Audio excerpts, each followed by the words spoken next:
My fiancé cheated on me with my bridesmaid, so I sent everything to their families and ruined their lives. In mid-November, I learned my fiancé Sam had been cheating on me for 6 months. I discovered this by accident. My phone died and I needed to Google something, so I grabbed his iPad, which I hadn't used in a while. Sam has iMessage, so all his messages synced to the iPad's message app. I saw everything. Texts, pictures, videos. I saw it all. Apparently that master's in chemical engineering didn't constitute much intelligence, because the dumbass never changed his passcode. His side chick was a mutual friend of ours, Madison, who'd been in our home, had dinner with us, and was someone I'd actually seen as a potential bridesmaid. I spent days reading through everything. When I found the bombshell, she was pregnant. He'd also been sending her money from our saving for a bigger apartment fund. I was catastrophic. I cried so hard I thought I'd throw up. But what really got me were the things they said about me. They mocked me, made jokes, ridiculed and belittled me because I was the oblivious idiot fiancé who was so stupid. Madison would text me, chatting about wedding planning, then screenshot the messages and send them to Sam, laughing about how stupid I was. There was so much more, and far more vicious. I was gobsmacked. I felt like the meanest, worst girls from high school were standing over me laughing while I cried.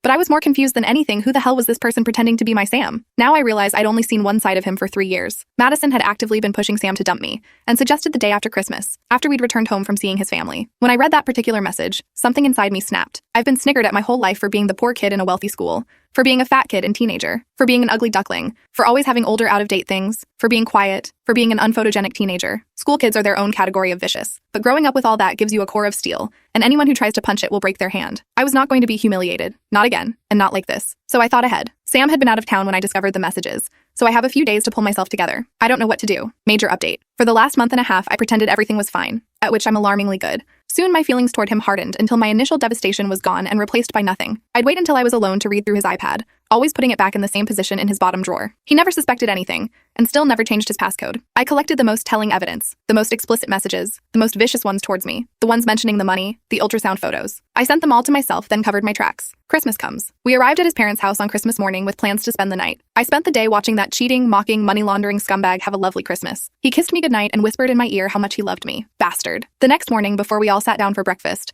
I sent all the evidence to his mother and his father and his 2 siblings and 3 of his cousins.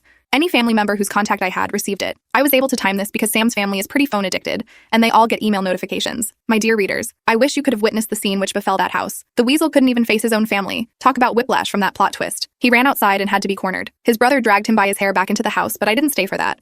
I'd insisted we take my car, so I said my goodbyes to his family, reassured them this wasn't their fault, thanked them for everything, and left. That was 6 days ago. I changed the lock on our apartment, sold the ring, put all his things in trash bags, and put them outside the gate to our apartment complex, with the iPad on top. Luckily for him, no one took anything. He's currently staying with a friend, as none of his family in town will speak to him, and he can't afford a hotel indefinitely. And don't worry about Madison. I didn't forget about her. I sent everything to her mother, with whom she still lives.